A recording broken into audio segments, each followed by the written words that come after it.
BPSC शिक्षक बहाली में फर्जीवाड़े का एक खुलासा हुआ। न्यूज नेशन की पड़ताल में एक और सनसनीखेज मामला सामने आया, जहां तीनों शिक्षकों की जगह 5 शिक्षकों को ज्वाइन करा दिया गया। इतना ही नहीं, स्कूल के प्रिंसिपल के फर्जी शिक्षकों के वेतन भुगतान के लिए गलत रोल नंबर डाल करके एब्सेंटी भी भेज दिया। और इन चीजों को देख करके तो लगता है कि इस फर्जीवाड़े में शिक्षा विभाग के जिले से लेकर के प्रखंड स्तर तक के माफियाओं का गिरोह शामिल है। मामला उजागर होने के बाद शिक्षा विभाग के अधिकारी एक ही रटा रटाया जवाब दे रहे हैं कि जांच के बाद दोषियों पर सख्त से सख्त कार्रवाई की जाएगी। इस संबंध में विद्यालय में योगदान और उसमें उपस्थित शिक्षकों की सूची मंगा लिया जाता है और उसमें देख के उसके बाद कुछ करना है।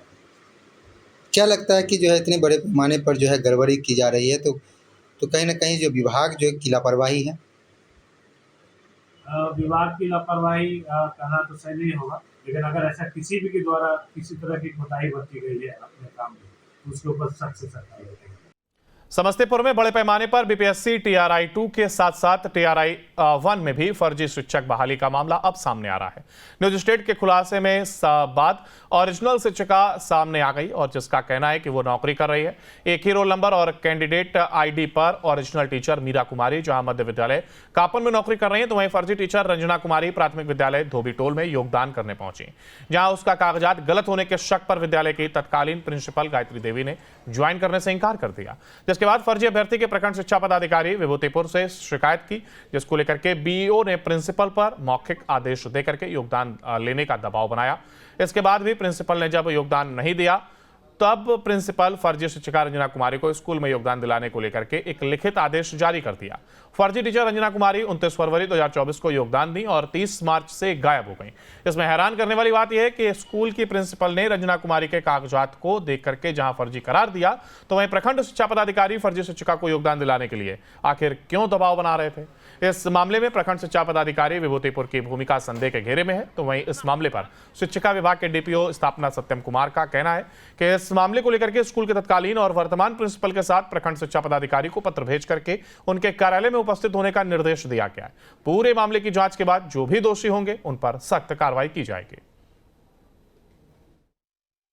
मीरा कुमारी 25 नवंबर 2023 को मेरे विद्यालय में योगदान की है और उस दिन से लगातार अपने तो कब इनकी बहाली हुई थी? बहाली TRI 1 में हुआ है। तो ऐसी जानकारी है कि इनके रोल नंबर और रोल ID कोई दूसरी शिक्षिका भी काम कार्यरत है? ऐसा सुन रहे हैं, जिस तरह से आप लोगों को जानकारी मिली है उसी तरह से हम भी ऐसी बात सुन रहे हैं, चर्चा में बनी हुई है। हाँ।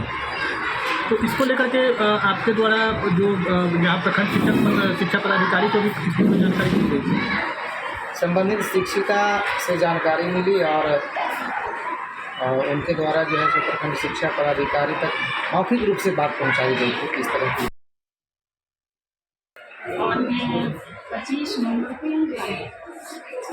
बीपीएससी TRI 1 में है। TRI 1 में 25 नवंबर आपको इस बात की जानकारी है कि आपके नाम और आपके रोल नंबर और ID नंबर पे कोई दूसरा ज्वाइन कर ली थी किसी भी और विद्यालय में?